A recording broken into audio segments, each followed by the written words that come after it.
ಈ ಬಗ್ಗೆ ಮಾಹಿತಿಯನ್ನ ಕೊಡ್ತಾರೆ ನಮ್ಮ ದೆಹಲಿಯ ಪ್ರತಿನಿಧಿ ಮಂಜು. ಇದೀಗ ನಮ್ಮ ಜೊತೆ ಸಂಪರ್ಕದಲ್ಲಿದ್ದಾರೆ. ಮಂಜು, ಇನ್ನು 5-6 ದಿನದಲ್ಲಿ ರಾಜ್ಯಾಧ್ಯಕ್ಷರ ಒಂದು ವಿಚಾರಕ್ಕೆ ಸಂಬಂಧಪಟ್ಟ ಹಾಗೆ ಕ್ಲೈಮ್ಯಾಕ್ಸ್ ಹಂತಕ್ಕೆ ಬರುತ್ತಾ?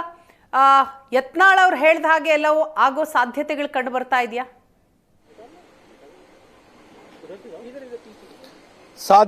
ಸಾಧ್ಯತೆಗಳು ಎರಡೂ ಕಡೆಯಿಂದ ಇದಾವೆ ಅನ್ನುವಂಥದ್ದು. ಯಾಕಂದ್ರೆ ಈ ತನಕ ಕೇವಲ ಬೆಂಗಳೂರು ಕರ್ನಾಟಕಕ್ಕೆ ಇದ್ದಂತಹ ರಾಜಕಾರಣ ಈಗ ದೆಹಲಿಗೆ ಬಂದಿದೆ. ಹೈಕಮಾಂಡ್ ಅಂಗಳದಲ್ಲೂ ಕೂಡ ಇದೆ.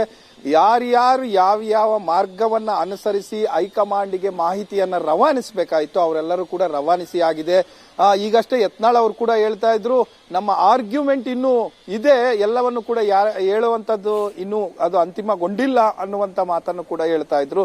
ಹಾಗಾಗಿ ಎರಡೂ ಕಡೆಗಳಿಂದ, ಆ ಕಡೆ ವಿಜೇಂದ್ರ ಮತ್ತೆ ಅವರ ಬಣ ಇರ್ಬೋದು, ಈ ಕಡೆ ಯತ್ನಾಳ್ ಮತ್ತೆ ಇವರ ಬಣ ಇರ್ಬೋದು, ಎರಡೂ ಕಡೆಯಿಂದಲೂ ಕೂಡ ಏನು ಅವರ ಮಾಹಿತಿಯನ್ನ ಕಳಿಸಬೇಕಾಗಿತ್ತು. ಮಾಹಿತಿಯನ್ನ ಕಳಿಸಿದ್ದಾರೆ. ಹಲವಾರು ಸಂದರ್ಭಗಳಲ್ಲಿ ಹಲವು ರೀತಿಗಳಲ್ಲಿ ಹೈಕಮಾಂಡ್ ಅನ್ನ ರೀಚ್ ಆಗಿದ್ದಾರೆ ಅನ್ನುವಂಥದ್ದು.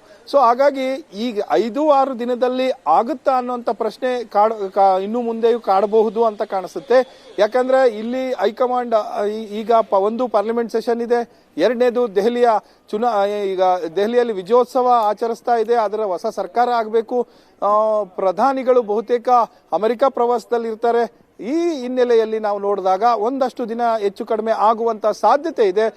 ಆದ್ರೆ ಇವರು 5-6 ದಿನದೊಳಗಾಗಿ ಅನ್ನುವಂತ ಹೇಳೋ ಪ್ರಶ್ನೆಗೆ ಬಹುತೇಕ ನಡ್ಡಾ ಅವರು ಉತ್ತರ ಕೊಡ್ತಾರೆ. ಯಾಕಂದ್ರೆ ಸಂಘಟನಾ ವಿಚಾರಕ್ಕೆ ಪಕ್ಷದ ವಿಚಾರ ಆಗಿರೋ ಕಾರಣಕ್ಕೋಸ್ಕರ ನಡ್ಡಾ ಅವರ ತೀರ್ಮಾನವೂ ಕೂಡ ಬಹಳ ಮುಖ್ಯ ಆಗಿರುತ್ತೆ. ಇವೆಲ್ಲ ಅಂದ್ರೆ ಎಲ್ಲವನ್ನು ಕೂಡ ಸೇರಿಸಿ ನಡ್ಡಾ ಅವರು ಒಂದು ತೀರ್ಮಾನ ಮಾಡಬಹುದು ಅನ್ನುವಂತ ನಿರೀಕ್ಷೆ ಎರಡೂ ಬಣದಲ್ಲಿದೆ. ಅದರ ಜೊತೆಗೆ ಇಬ್ಬರೂ ನಾಯಕರುಗಳು ಕೂಡ ಭೇಟಿಯಾದಂತ ಸಂದರ್ಭದಲ್ಲಿ ಅಮಿತ್ ಶಾ ಅವ್ರನ್ನಿರ್ಬೋದು, ನಡ್ಡಾ ಅವ್ರನ್ನಿರ್ಬೋದು, ಎಲ್ಲವನ್ನು ಕೂಡ ಹೇಳಿದ್ದೇವೆ ಅನ್ನುವಂಥದ್ದು. ಹಾಗಾಗಿ ಇವತ್ತು ಒಂದು ರೀತಿ ಸಭೆ ನಡೆಯುವಂತದ್ದು ಬಹಳ ಕುತೂಹಲ ಇರುವಂತದ್ದು. ಸೋಮಣ್ಣ ಅವರ ನಿವಾಸದಲ್ಲಿ ಸಭೆ ಸೇರ್ಬೋದು. ಸಭೆ ಅನ್ನೋದಕ್ಕಿಂತ ಪೂಜೆ ನೆಪದಲ್ಲಿ ಎಲ್ಲರೂ ಕೂಡ ಒಂದಾಗ್ತಾರೆ. ಅಲ್ಲಿ ಚರ್ಚೆಯೂ ಕೂಡ ಆಗಬಹುದು ಅನ್ನುವಂಥದ್ದನ್ನ ಯತ್ನಾಳ್ ಅವರು ಮಾಧ್ಯಮಗಳ ಮುಂದೆ ನೇರವಾಗಿ ಹೇಳಿದ್ದಾರೆ. ಹಾಗಾಗಿ ಎಲ್ಲಾ ನಾಯಕರು ಬಂದಿರುವಂತದ್ದು. ಈಗಷ್ಟೇ ಅರವಿಂದ್ ಲಿಂಬಾವಳಿ ಅವರು ಕೂಡ ಬಂದ್ರು. ಸೊ ಹಾಗಾಗಿ ಇವರು ಇಲ್ಲಿಂದ ಸೋಮಣ್ಣ ಅವರ ನಿವಾಸಕ್ಕೆ ಹೋಗ್ಲಿಕ್ಕೆ ಎಲ್ಲ ಸಿದ್ಧತೆಗಳನ್ನು ಕೂಡ ಮಾಡ್ಕೊಳ್ತಾ ಇರುವಂತದ್ದು ನಾಯಕರು, ರೆಬೆಲ್ ಟೀಮ್ನವರು. ಇನ್ನು ಬೊಮ್ಮಾಯಿ ಅವರು ಬಹುತೇಕ ಪಾರ್ಲಿಮೆಂಟ್ ಇರೋ ಕಾರಣಕ್ಕೆ ನೇರವಾಗಿ ಪಾರ್ಲಿಮೆಂಟ್ಗೆ ಹೋಗಿ ಅಲ್ಲಿಗೆ ಬರಬಹುದು ಅನ್ನುವಂತ ಸೂಚನೆಗಳು ಇದೆ.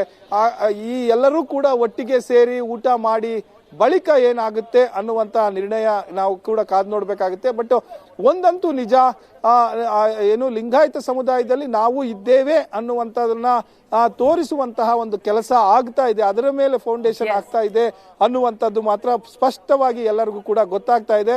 ಅದರ ಜೊತೆಗೆ ಬೇರೆ ಸಮುದಾಯದ ನಾಯಕರು ಕೂಡ ಯತ್ನಾಳ್ ಅವರ ಬಣಕ್ಕೆ ಒಂದು ಕಡೆ ಬೆಂಬಲವನ್ನ ಸೂಚಿಸ್ತಾ ಇದ್ದಾರೆ, ಮತ್ತೊಂದು ಕಡೆ ವಿಜಯೇಂದ್ರ ಅವರ ಬಣಕ್ಕೂ ಕೂಡ ಇಂಡೈರೆಕ್ಟ್ ಆಗಿ ಅಥವಾ ಯಾವ ಮಾರ್ಗದಲ್ಲಿ ರೀಚ್ ಆಗ್ಬೋದು ಅವರಿಗೆ ರೀಚ್ ಆಗಿ ಬಣ ಅಂದ್ರೆ ಅವರಿಗೂ ಕೂಡ ಬೆಂಬಲ ಸೂಚಿಸುವಂತ ಕೆಲಸ ಆಗ್ತಾ ಇದೆ. ವೀಣಾ, ಎಸ್, ಥ್ಯಾಂಕ್ ಯು ಮಂಜು ತಮ್ಮ ಮಾಹಿತಿಗಾಗಿ.